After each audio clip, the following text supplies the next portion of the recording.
You're trying to choose between the 14-inch and 16-inch MacBook Pro, aren't you? It's not an easy choice, is it? Well, it's a good job you found this video.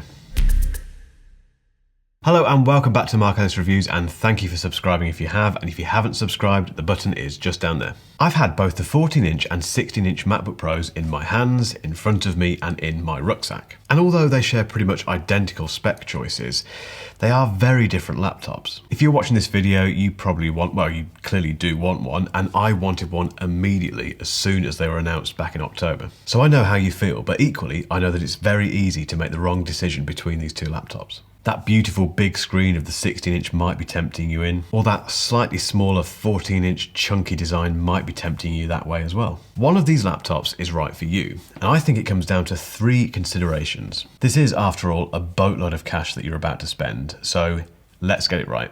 The first consideration is, as you might expect, size. And you might sit in the bracket of people who had either the original 17-inch MacBook Pro way back when, or the 15-inch version, or the Intel version of the 16-inch MacBook Pro. Now, if you do sit within that group of people, I think you sit within quite a special group of people. I was in that group myself. Apple's biggest laptops are really impressive machines, but they are rather unwieldy. And yes, they fit on your desk nicely, they fit in rucksacks fairly comfortably, you can even squeeze them onto trays on trains, but they are an acquired taste. The 16-inch MacBook Pro is no different. It is a massive computer. I mentioned this in my review of that laptop, which I'll leave a link to above, but it is huge. Weirdly, it's not that much bigger or thicker than the outgoing Intel version, but there's just something about that big chunky design that makes it feel a lot more heavier and bigger than it actually is. Now, this is, of course, my opinion. It may not match yours when you actually get your hands on one. And indeed, I've seen a few people in the comments of my previous videos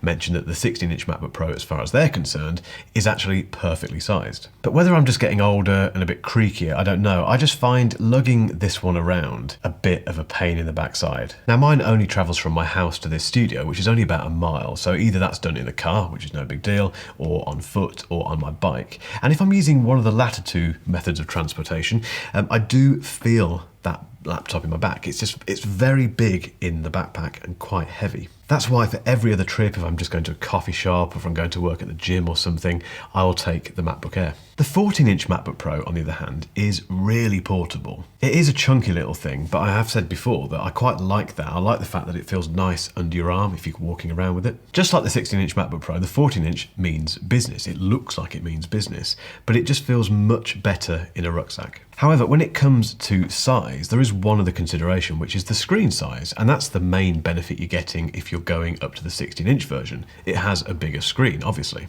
Now, I'm a video editor, which means the larger screen is definitely beneficial. I can get more on the screen, I can see more of what I'm doing. That isn't just a video editing thing, other people will have that same requirement. But for everyday business tasks, it feels almost too big. For instance, if you're just using it for email or for writing stuff or for, I don't know, doing your latest accounts on a spreadsheet, there's too much screen estate, really. You don't need all of those 16 inches to get that sort of work done. And that's where the 14-inch completely sings. It's just a fantastically sized screen for most normal computing duties. So when it comes to the size of the laptop, if you want a big screen for video editing or something like that, then the 16-inch version really is the one to go for. Just bear in mind that you will be giving up some of your back and just the kind of portableness of it. But if you're a constant mover and screen size doesn't bother you that much, just get the 14-inch. The second consideration is the price, and for many people this might actually be the first consideration. So at the moment, the 14-inch MacBook Pro starts at £1,899 or $1,999, and the 16-inch version starts at £2,399 or $2,499. So whichever option you go for, it's a lot of money, like I said from the start. So this isn't a decision that you're going to make quickly. I completely appreciate that. But clearly, if you want to spend the least amount possible on a new MacBook Pro, then you need to go with the 14-inch version. And that's no bad thing at all. I'll explain why in the third consideration, but basically I've had the 14-inch, the base spec 14-inch MacBook Pro and a maxed out M1 Max version of the 16-inch, and during everyday computing tasks, there's no perceivable difference in performance. It's only when you dig into very specific types of work, for instance, video editing, coding, music production, that kind of stuff, where you start to eke out that extra performance. For most people, that base level 14-inch MacBook Pro with the M1 Pro chip is just a brilliant option. And if you don't mind spending a little bit more as you reach the end of the checkout, just chuck in a bit more storage to give you a bit more on-device storage, and job done. You've got an awesome laptop there. However, if budget is less of a consideration, and perhaps it's a business investment, or you've just got a bit of cash that you want to spend on a nice MacBook Pro, then I would pay particular attention to the first consideration that I mentioned, which was the size of the device and what that means to you, and the third consideration, which I'm going to get onto now. Specs don't matter between these two laptops. That is the third and final consideration that you need to think about. And what I mean by that is that Apple in the past has reserved some of the best specs and some of the top-line features for its more expensive or larger devices. They've done that with the iPads, they've done it with the iPhone, and they have done it with the MacBooks in the past as well. That isn't the case with the 14-inch and 16-inch MacBook Pros. They are pretty much identical apart from that screen size. You can spec them both up identically if you want to, and in fact the only difference is at the bottom end of the scale, where the 14-inch MacBook Pro has a lower tier version which has an 8-core CPU and 14-core GPU variant of the M1 Pro chip. Actually, there is one other difference. The 16-inch MacBook Pro has something called high power mode. Now this is only available if you have the M1 Max chip, and it can be found in Preferences, Battery, Power Adapter. Now according to Apple, this enables the laptop to optimize performance to better support resource-intensive tasks, whatever that means. Now I haven't tried out high power mode myself, and that's because for me it feels a little bit like ludicrous speed in Spaceballs. You see, I disagree with Dark Helmet on this one. I think light speed is fast enough.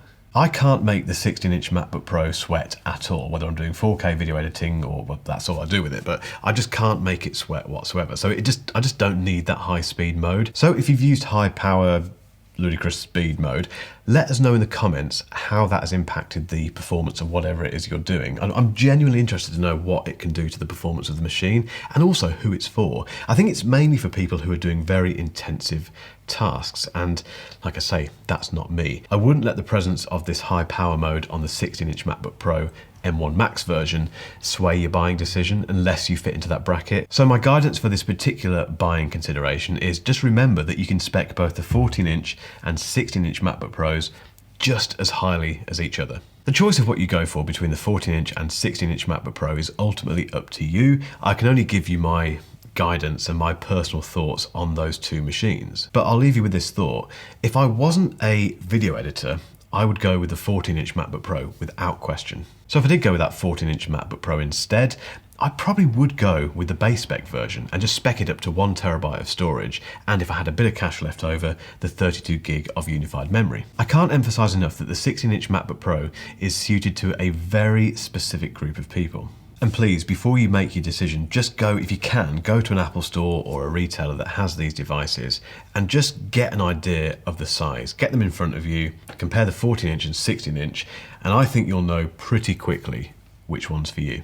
The other big decision you'll need to make now is whether to go for the M1 Pro or the M1 Max chip. The good news is I've made a video about that as well, so keep watching for a link to that video at the end of this one. But until next time, thank you so much for watching as always, and I'll catch you next time.